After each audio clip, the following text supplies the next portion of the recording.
All right, we are going to begin on 10.3, which is corporate forms of business ownership. This deals exclusively with corporate issues and not partnerships or proprietorships.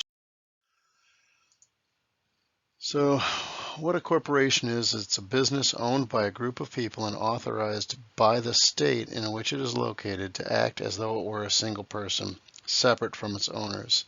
Now, in order to get permission for this, they got to create a charter or a certificate of incorporation. We'll get into that a little bit.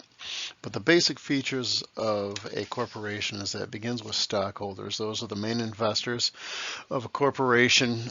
They have voting rights, voting powers. From those, the power that's held by the stockholders, they hire directors. I guess the word you're looking for is hire or appoint directors. And then those directors appoint officers with the guidance of the stakeholders. And there's two types of corporations. One is a closed corporation, the other is an open corporation. A closed corporation does not offer their stocks to the public, and an open corporation offers them to the public.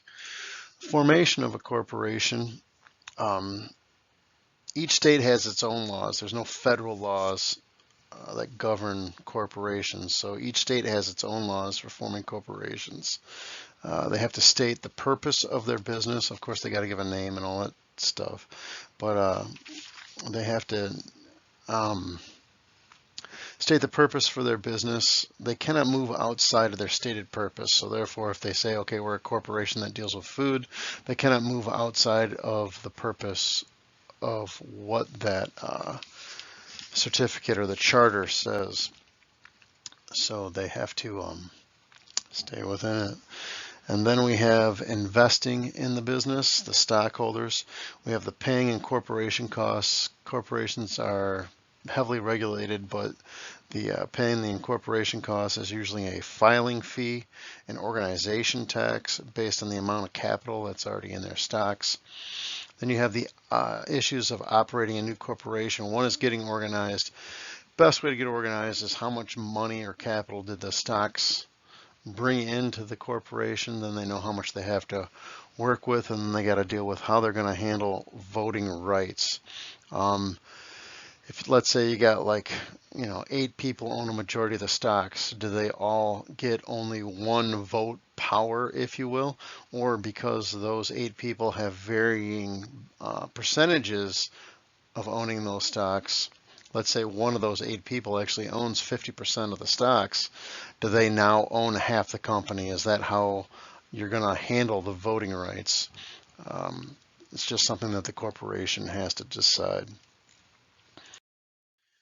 There's a little organization chart, if you will. It goes from the stockholders to the board of the directors to your CEOs, and they can appoint directors if they want.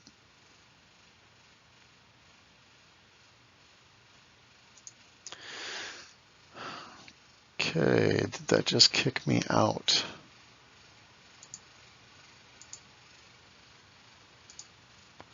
All right, so we're going to go back. It kicked me out for a second for some strange reason.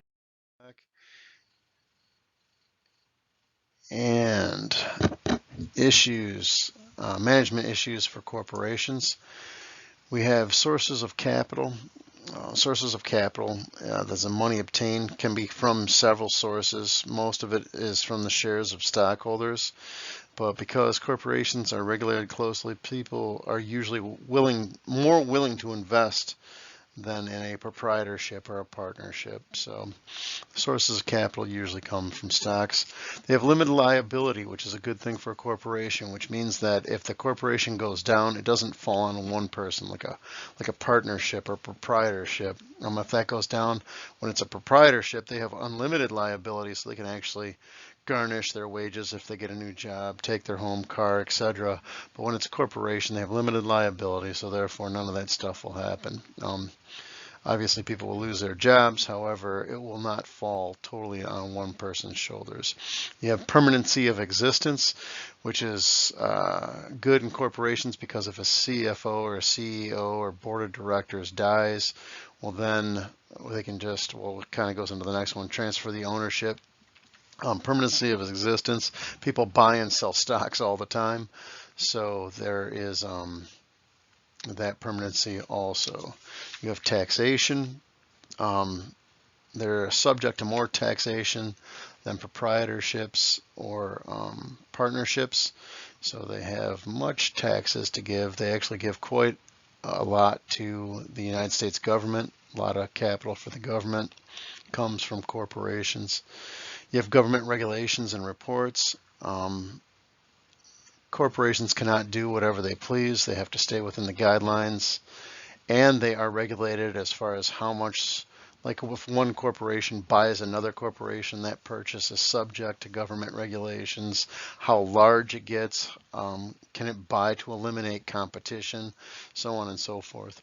Stockholder reports, because the stockholders have voting rights and have ownership over that company, they have to get out information to stockholders, what matters are going on in the company, what needs to be voted on, when it's going to be voted on, notified of all sorts of different things that happen within it. I am a stockholder in different companies.